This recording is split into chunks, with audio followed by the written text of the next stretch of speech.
Hello everyone, it's Paul Minosa again, presenting a geriatric cardiovascular case I had last Tuesday.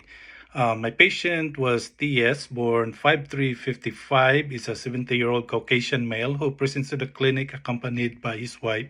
He's a reliable historian. His chief complaint, quote unquote, I've been having palpitations and feeling dizzy for the past week.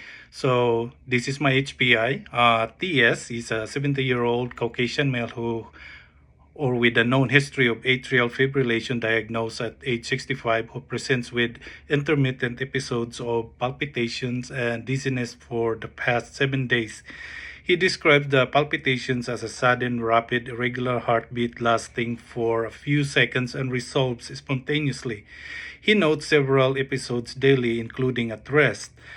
The patient reports brief dizziness and describes it as lightheadedness without vertigo or syncope, and it typically accompanies the palpitations. He has also noted increased fatigue over the last 5 days, which he attributes to reduced energy and mild difficulty completing his usual daily activities, such as working in his garage. He denies chest pain, shortness of breath, syncope, nausea, or sweating during the episodes.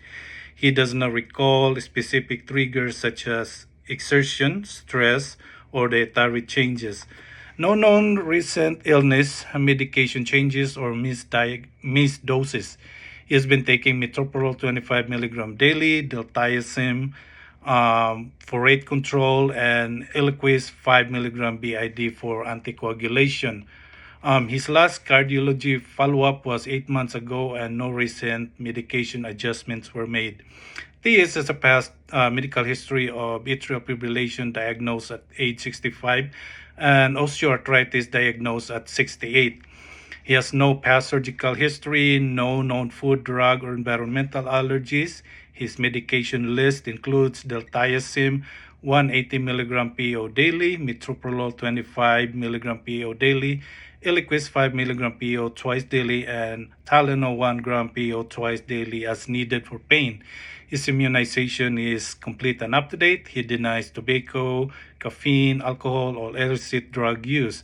He's married and lives with his wife. He is a retired mechanic, spending most of his time in the garage repairing things. His family history is unremarkable, except for his mother, who is 92 years old, living with hyperthyroidism and coronary artery disease.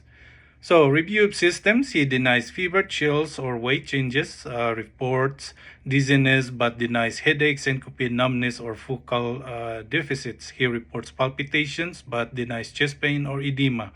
He also denies dyspnea, cough, or hemoptysis.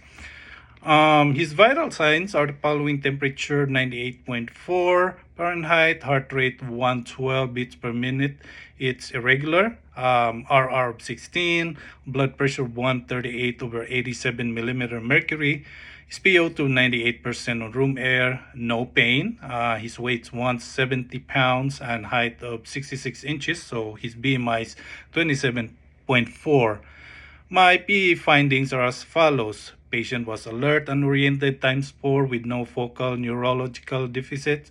Likewise, his gait is steady. His heart rate is regular with no murmurs, rubs, or gallops. Peripheral pulses +2 bilaterally.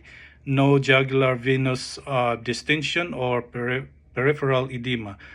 He's not in respiratory distress, clear to auscultation bilaterally with no rales or wheezing. So based on my subjective and objective findings, my differential diagnoses are as follows. Paroxysmal atrial fibrillation with rapid ventricular response, or RVR. It's most likely as evidenced by the patient's history, heart rate, which is irregular, and symptoms of palpitation, dizziness, and fatigue. Another one is paroxysmal supraventricular tachycardia. It's less likely, but it's possible, as evidenced by symptoms of palpitations, dizziness, and fatigue. Although this is unlikely, I have to rule this out first, since it can lead to a life-threatening situation. Another consideration is hyperthyroidism and iron deficiency anemia due to symptoms of palpitations, dizziness, and fatigue.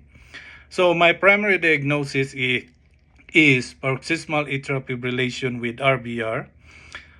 So during this visit, we performed a 12-lead ECG which showed no ST changes.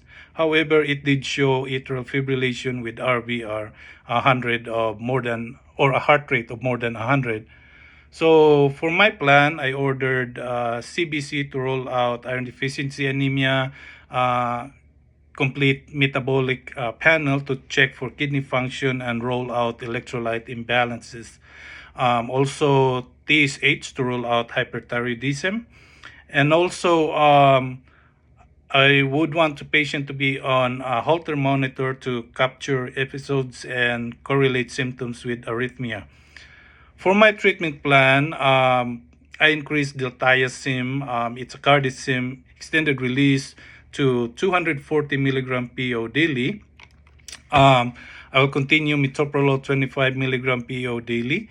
Continue Eliquis 5 milligram PO twice daily, and he can continue taking acetaminophen 1 gram orally twice daily as needed for pain. For patient's education, I will review with the patient the signs of worsening AFib and when to seek emergency care like syncope, chest pain, persistent dizziness. I will encourage strict medication adherence. Patient needs to, or I will instruct patient to monitor his heart rate and blood pressure, notify the clinic if heart rate and or blood pressure are too high or too low. He needs to eat a heart-healthy diet and avoid stimulants, observe a healthy lifestyle, get enough sleep, and practice relaxation techniques like meditation. I will also refer him to his cardiologist for further evaluation and management of his paroxysmal atrial fibrillation. I also want him to follow up in the clinic in 1 to 2 weeks to review Holter results and for possible medication or to evaluate medication adjustment response. Also, he can follow up sooner if symptoms persist. I also instructed him to call 911 for symptoms such as chest pain, shortness of breath, sudden unilateral weakness, severe headache, vision changes, speech difficulty, or altered mental status. And that's all. If I missed anything, please leave a comment. Thank you.